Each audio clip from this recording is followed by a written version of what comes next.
자, 그러면 오늘의 설교 본문을 말씀드리고 함께 읽어보는 시간을 가져보도록 하겠습니다. 오늘 본문은 여호수아 2장 9절부터 11절이 되겠습니다. 여호수아 2장 9절에서 11절을 다 같이 한 절 한 절 천천히 또박또박 함께 읽어보도록 하겠습니다. 말하되 여호와께서 이 땅을 너희에게 주신 줄을 내가 아노라. 우리가 너희를 심히 두려워하고 이 땅 주민들이 다 너희 앞에서 간담이 녹나니 이는 너희가 애굽에서 나올 때에 여호와께서 너희 앞에서 홍해 물을 마르게 하신 일과 너희가 요단 저쪽에 있는 아모리 사람의 두 왕 시온과 옥에게 행한 일 곧 그들을 전면시킨 일을 우리가 들었음이니라. 우리가 듣자 곧 마음이 녹았고 너희로 말미암아 사람이 정신을 잃었나니 너희의 하나님 여호와는 위로는 하늘에서도 아래로는 땅에서도 하나님이시니라. 아멘. 자, 저는 우리들이 함께 읽어본 이 여호수아 2장 9절부터 11절 말씀을 가지고 믿는 자들의 선택이라는 제목으로 잠시 말씀을 전하면서 지난주부터 시작한 여호수아 공부의 두 번째 시간을 가져보려고 합니다. 참고로 오늘은 여호수아 2장과 3장을 함께 살펴보게 될 것입니다. 자, 그럼 오늘은 기세라는 말로 설교를 시작해 볼까 합니다. 자, 기세는 기운의 세기를 말하는 거죠. 기운이 미치는 영향력이라든가 그 크기라고 할 수 있을 것입니다. 우리 여성 집사님, 권사님 앞에서 축구 이야기를 하는 것이 얼마나 효과가 있는지는 모르겠지만 한국의 축구 국가대표팀 얘기를 잠깐 해보려고 합니다. 우리나라가 요즘에는 축구를 제법 잘합니다. 세계 랭킹에 있어서도 160개, 190개 가까이 되는 나라들 중에서 24위에 위치해 있으니까 어느 정도 경쟁을 하면 세계 16강 안에는 든다고 봐야 할 테죠. 세계 강국들과 견주어도 비등비등한 실력을 갖고 있고 해외에서 꽤나 유명한 리그에서 잘 선수 생활을 하는 친구들도 많이 있을 정도입니다. 그런데 이와 같은 축구 실력의 향상을 가져오게 된 것은 우리가 어느 정도 알고 있듯이 벌써 20년이 훌쩍 넘은 네덜란드의 히딩크라는 감독의 영향력을 무시할 수가 없어요. 그런데 이 히딩크가 부임하자마자 이상한 말을 한 적이 있습니다. 그때까지 우리나라 축구는 세계적으로 볼 때 기술도 딸리고 실력이 한참 모자란다고 생각하고 있었는데 이 히딩크 감독이 와서 한 이야기는 우리나라 축구 선수들이 실력이나 기술이 참 좋다라는 거예요. 문제는 체력만이 문제일 뿐이다. 그래서 초반에 엄청난 체력 훈련을 했던 기억이 있습니다. 그랬더니 몸이 무거워져서 평가전을 해도 5대0으로 지고 몇 대 0으로 지고 막 이렇게 된 거죠. 그래서 정말 이렇게 하는 게 맞냐? 이런 생각을 하고 있었는데 이제 몸이 준비가 되고 체력이 뒷받침이 되니까 우리나라 선수들의 장점이 나오기 시작했어요. 빠르기도 한데 히딩크의 말대로 기술력이 좋고 그리고 거기에 입혀놨던 전술 때문에 웬만해서는 지지 않는 2002년의 국가대표팀의 모습을 보여줬다라는 거죠. 그런데 그 전까지는 이 세계에서 강국이라고 할 수 있는 강적들을 만나면 기세에 눌렸던 거예요. 우린 잘 못해. 쟤네 너무 세. 그래서 자기가 갖고 있었던 실력도 제대로 발휘하지 못하고 그 기세에 눌려서 일찌감치 탈락해서 짐을 싸고 돌아올 때가 많았단 말입니다.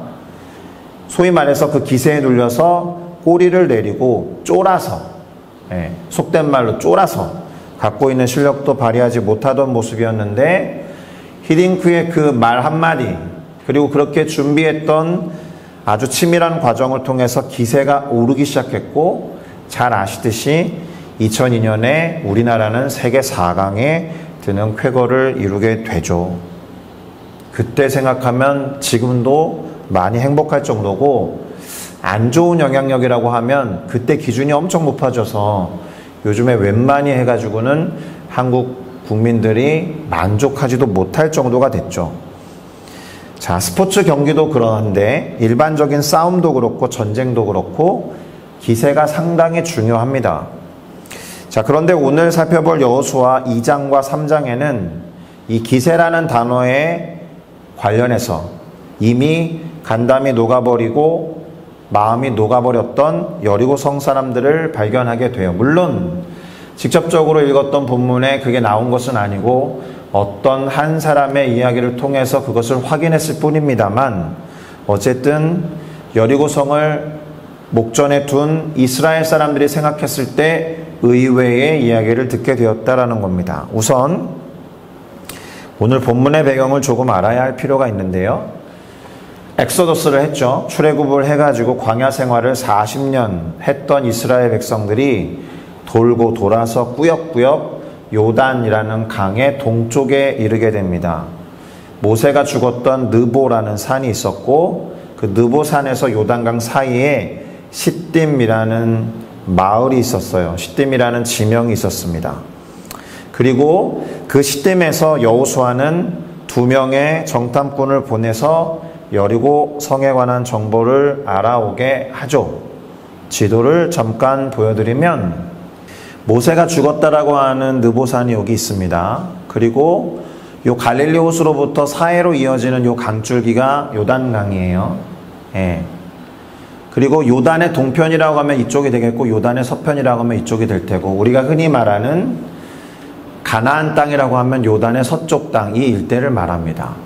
이 밑에서 이렇게 올라가 가지고 우여곡절 끝에 이 요단의 동편에 이르렀고, 요단 동편에서 한 지파하고 절반 지파가 땅을 차지하게 되는 일이 있었는데, 아까 본문 9절에서 읽었던 옥이라는 임금과 시온이라는 임금의 땅을 차지하게 된 거죠.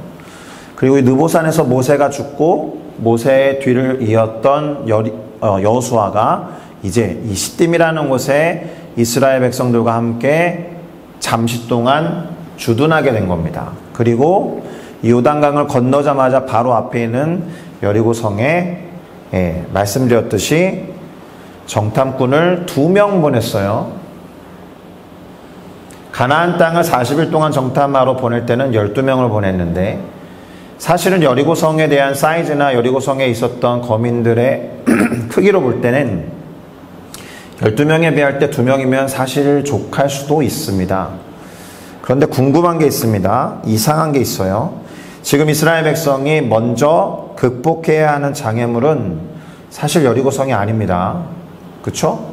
강을 먼저 건너는 일이 여호수아에게는 큰 숙제와 같은 일이었고, 이 강을 먼저 건너는 경험은 위대한 선지자였고 위대한 리더였던 모세에 의해서 홍해를 가르고 건넜던 경험을 재경험하는 의미가 있거든요.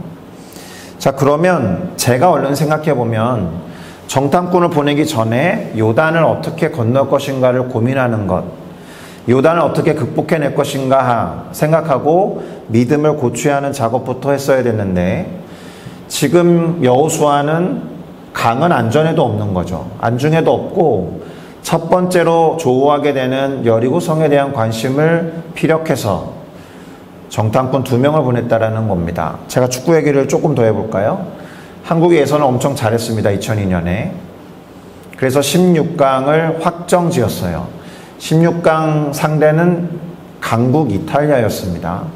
그런데 이 히딩크 감독이 이탈리아를 연구하지 않았습니다. 8강에서 만날 수 있는, 그러니까 이탈리아를 이기고 올라가서야 만날 수 있는 스페인이라는 나라를 정탐하러 갑니다. 이 사람이. 그러니까 스페인이 우리랑 같이 다른 조에서 16강전을 치를 때 그 경기를 구경하러 간다라는 거죠. 그런데 히딩크가 믿음이 있어서 그랬다라는 생각을 하지 않습니다.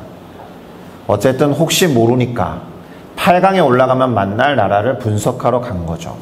그럼 여호수아는 우리가 요단강을 혹시 모르니까, 건너갈지도 모르니까 그 다음에 만나는 여리고성을 한번 연구해 볼까? 이런 관점에서 정탐꾼 2명을 보냈다라고 생각하지 않습니다.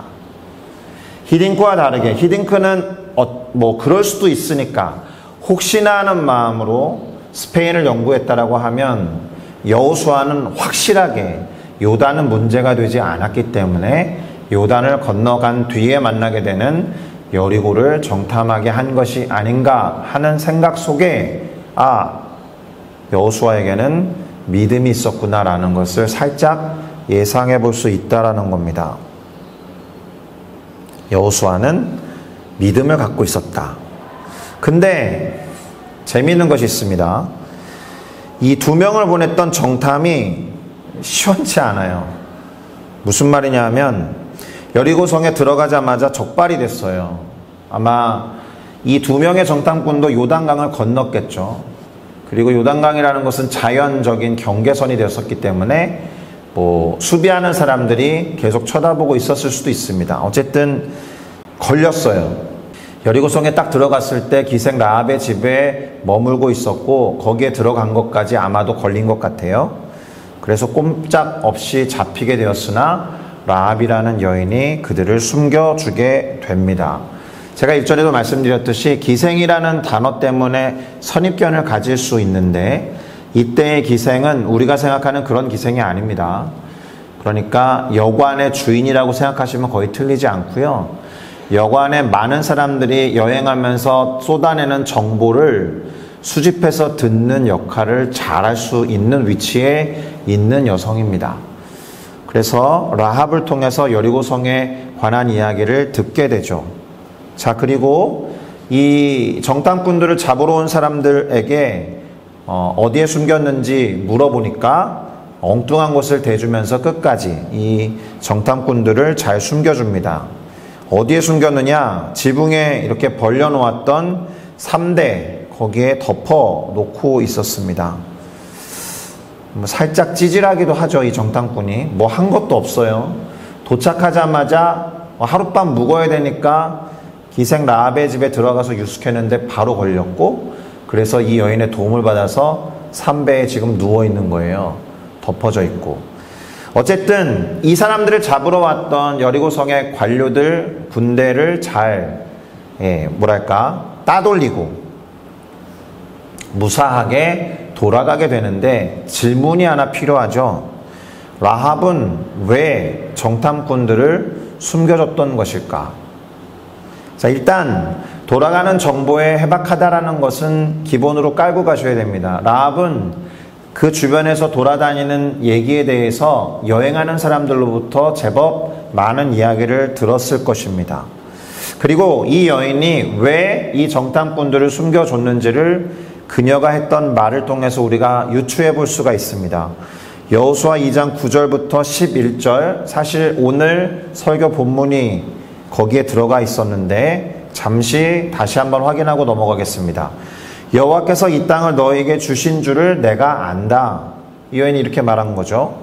우리가 너희를 심히 두려워하고 있다. 그래서 이 땅 주민들이 다 너희들 앞에서 간담이 녹아있고, 그렇게 된 이유가 무엇이냐? 너희가 애굽에서 나올 때에 너희들의 신 여호와께서 너희 앞에서 홍해 물을 마르게 하신 일과 너희가 요단 동편 저쪽에 있는 아모리 사람의 두 왕이었던 시온과 옥에게 행해서 그들을 진멸시키고 그 땅을 차지했다라는 것을 우리가 들었기 때문이다.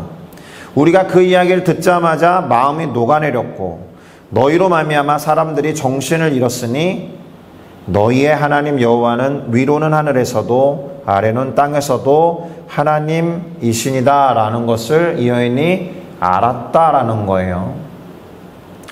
사실은 두 명의 정탐꾼이 얻은 정보는 이게 다입니다.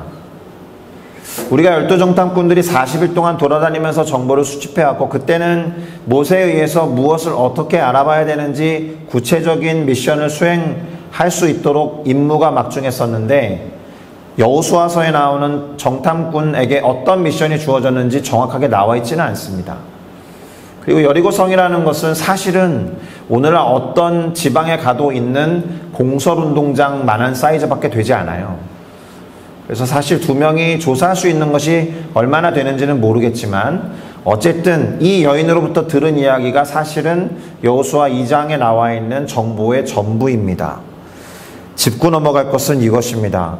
라합이 내가 알고 있다라고 말했던 것은 결국 그녀가 믿게 되는 정보가 되었다라는 거예요. 두 가지로 요약할 수 있죠. 첫 번째, 여호와께서 이 땅을 이스라엘에게 주시겠구나 라고 믿었다라는 겁니다. 이 여인이. 그리고 두 번째, 이스라엘의 하나님이라는 존재는 하늘에서도 하나님이시고 땅에서도 하나님이시구나 라고 믿게 되었다라고 볼 수 있습니다. 두 가지의 믿음을 소유하고 있음을 우리는 파악할 수 있습니다.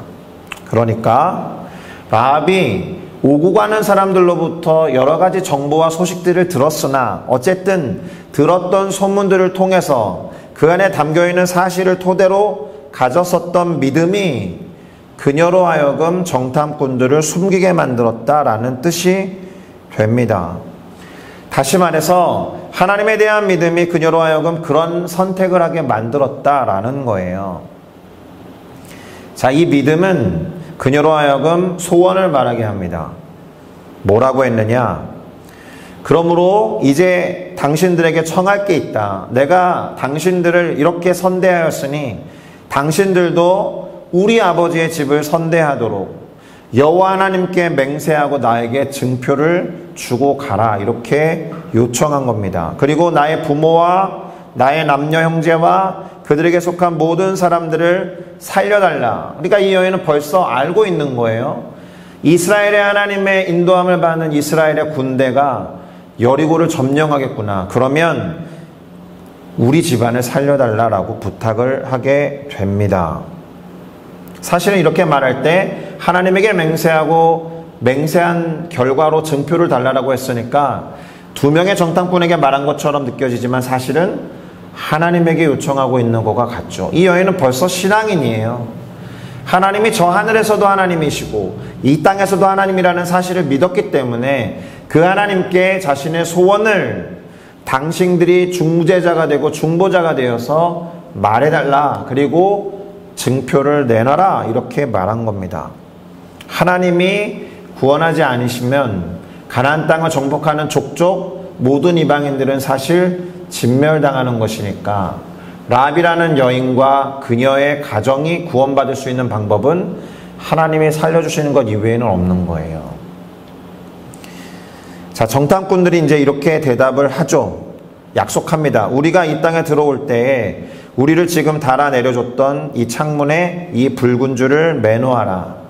그리고 너의 부모와 형제와 너 아버지의 가족들을 그 창문에 붉은 줄이 매어있는 집에 다 모여 있어라. 누구든지 그러나 그 집문을 나가서 거리로 가게 되면 죽음을 당해도 우리에겐 책임이 없다.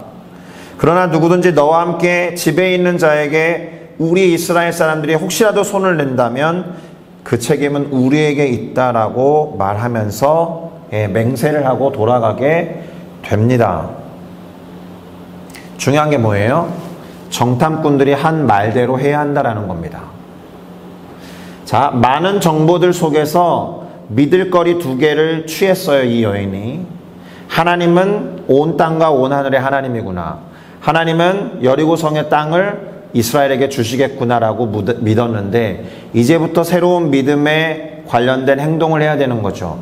이 정탐꾼들이 약속한 대로 해야 되는 겁니다. 그래서 그들의 말대로 하지 않으면 안 되는 것이고 그들의 말을 믿어야 되죠. 뭐라고 말합니까? 라합이 말합니다. 너희의 말대로 할 것이다 하고 그들을 내보낸 뒤에 붉은 줄을 창문에 매놓았다라는 겁니다. 결국 그녀는 우리가 잘 알다시피 이렇게 해서 구원을 얻습니다. 그녀의 가족들도 이 가나안 정복 전쟁에서 여리고성 전투에서 이스라엘에 의해서 죽임을 당하지 않아요. 그리고 라합이라는 이름은 예수님의 족보에도 등장하게 됩니다. 예수님의 족보에 등장하는 4명의 이방인 여성 중에 라합이라는 여성의 이름이 등장하게 되죠. 자세한 이야기는 다음 주에 살펴보게 되겠지만 중요한 원리를 하나 캐치하셔야 됩니다. 믿음으로 구원을 얻는다라는 원리예요.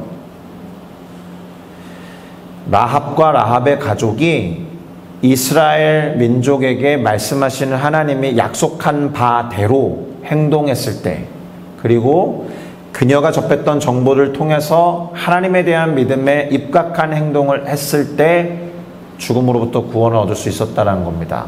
이 라합이라는 여성과 비교가 되고 대조가 되는 여인이 한 명 있습니다. 롯의 아내예요. 롯의 아내. 아브라함의 조카였던 롯의 아내 소돔과 고모라를 탈출할 때 뒤를 돌아보지 말아라 라고 하는 하나님의 천사 사자를 통해서 하신 말씀을 의심했기 때문에, 믿지 않았기 때문에 구원 얻지 못한 거죠. 사실은 우리가 예수님을 믿는 믿음으로 구원을 얻는다라는 원리가 신약 성경에 대단히 중요한 관통하는 주제이지만, 사실은 믿음으로 구원을 얻는다라는 이 진리는 성경 전체를 관통하는 핵심 주제입니다. 믿음의 구체적인 무엇을 믿을 것인가 하는 약속의 내용이 갱신되었을 뿐, 성경의 핵심을 찌르는 진리와 같은 것은 믿음으로 구원을 얻는다라는 거죠. 가장 대표적인 사람이 노아잖아요. 노아도 하나님이 하신 말씀을 믿고 그 믿음에 입각한 믿음을 드러내는 행동을 통해서 구원을 얻었으니까요. 자, 그렇게 정탐꾼들은 산에서 내려와서 강을 건너고 당시 리더였던 눈의 아들 여호수아에게 가서 그들이 겪었던 모든 일들을 이야기합니다. 그리고 이렇게 말해요. 진실로 여호와께서 그 온 땅을 우리 손에 주셨기 때문에 그 땅 모든 주민이 우리 앞에서 간담이 녹더이다. 사실 간담이 녹았던 사람들은 이 두 사람인데, 간담이 녹았다라는 사실은 기생 라합을 통해서 들은 게 전부인데, 이 사람들이 얻었던 정보는 요거 꼴랑 한 줄이거든요. 정말 실패에 가까운 정탐이었어요. 그래서 이렇게 묻는 거죠. 이들의 정탐은 과연 성공적이었던 것이었는가? 별로 한 게 없으니까, 숨었던 것밖에 없고, 그래서 이들의 정탐을 성공으로 이끌었던 것은 라합이었다라는 거예요. 단순히 그들을 돕고 무사히 돌아오게 한 것 이상의 의미를 우리 가운데 알려주죠. 이 장면에서 나타나는 여러 가지 원리를 통해서. 그리고 정탐꾼들은 다시 말씀드리지만 그저 라합에게서 얻은 정보가 전부였을 뿐입니다. 여기까지가 여호수아 2장의 내용입니다. 그럼 여호수아 3장은 무엇이냐 하면 요단을 드디어 건너는 여호수아와 이스라엘 민족에 관한 이야기입니다. 하나님께서 이렇게 말씀하셨습니다. 보라, 온 땅에 주의 언약궤가 너희 앞에서 요단을 건너가나니. 하나님이 하신 말씀을 전달하는 거죠. 지금 여호수아가 이제 이스라엘 지파 중에서 각 지파에 한 사람씩 12명을 택하라. 온 땅의 주 여호와의 궤를, 언약궤를 맨 제사장들의 발바닥이 요단물을 밟고 멈추면 요단강의 물이 곧 위에서부터 흘러내리던 물이 끊어지고 한 곳에 쌓여서 서리라. 흡사, 이런 장면이 연출되는 거예요.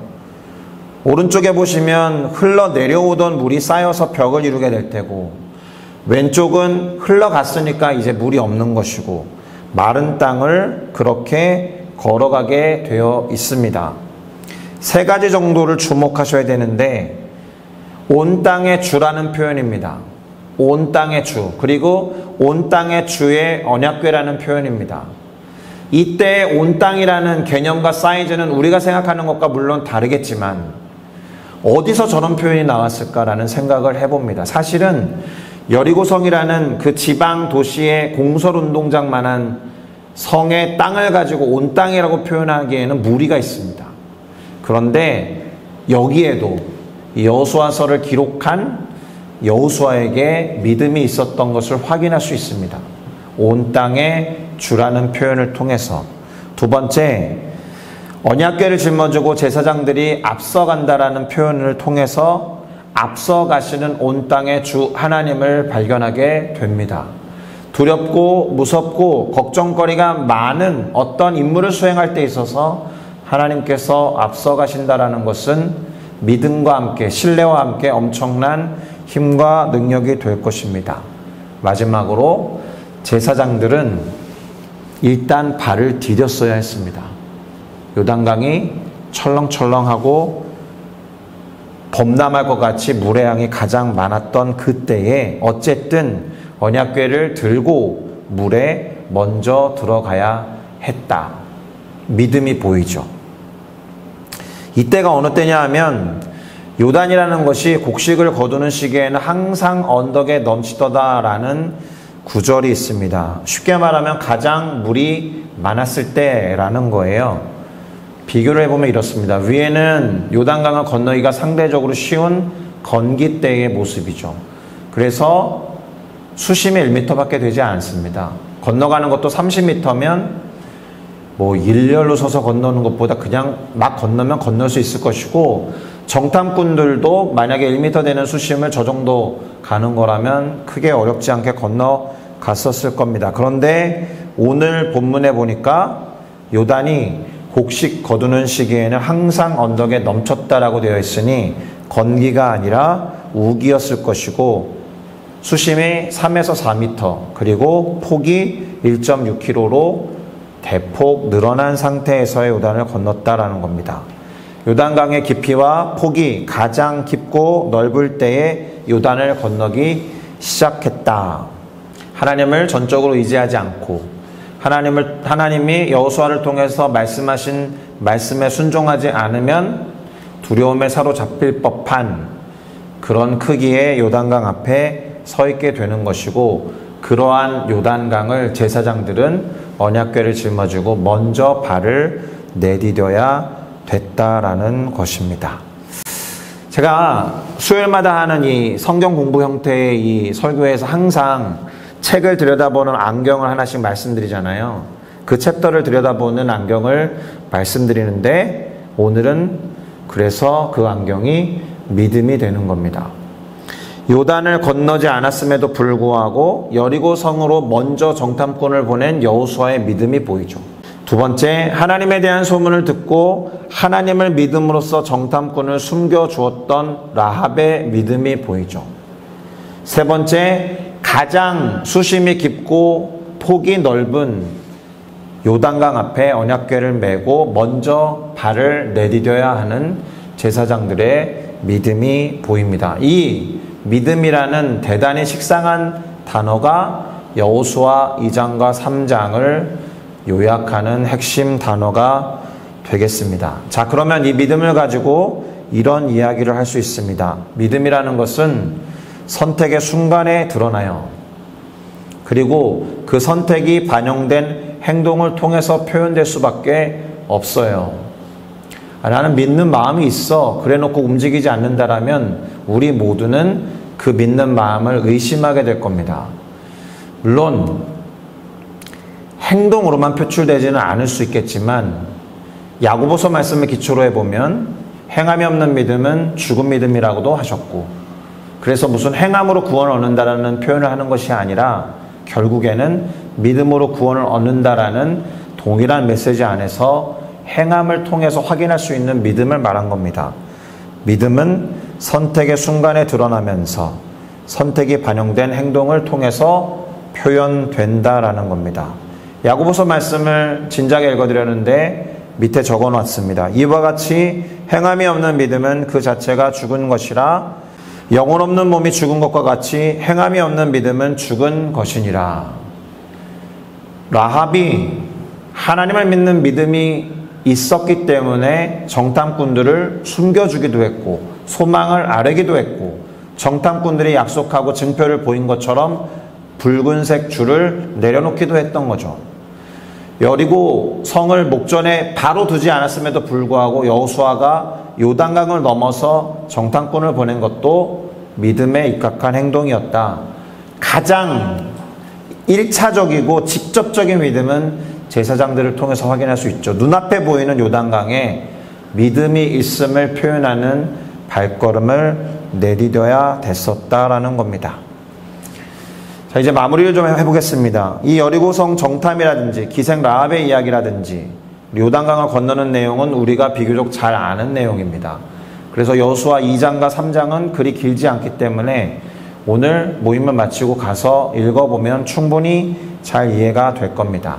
오늘의 초점은 기생 라합에게 먼저 둬봤습니다.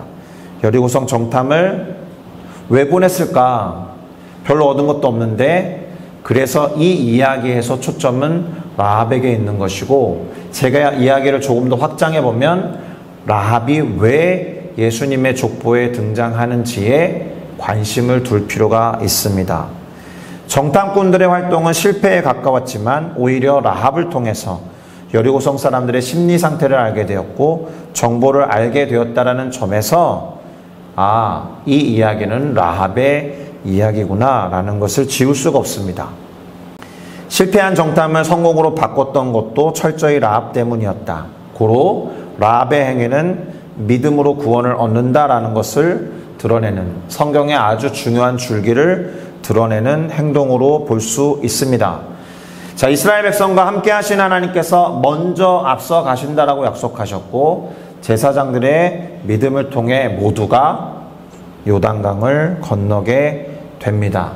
라합의 믿음의 이야기가 또는 드러나진 않았지만 여호수아가 가지고 있었던 믿음의 이야기가 다음날 그리고 3일 동안 이스라엘 민족의 믿음의 이야기로 연결된다는 점에서 여호수아 2장과 3장은 식상하게도 믿음이 키워드였다라는 겁니다. 이 세 가지로 요약했던 믿음에 대해서 깊이 헤아려 보시고 나의 믿음을 점검해 보셔야겠죠. 그리고 우리의 믿음 있음이 어떤 삶을 통해서 어떤 태도를 통해서 어떤 행동을 통해서 드러나고 선택의 상황에서 영향을 미치는가 잘 헤아려 보시면 믿음에 합당한 삶을 살아갈 수 있을 거다라고 믿습니다. 할렐루야. 같이 기도하시겠습니다. 하나님.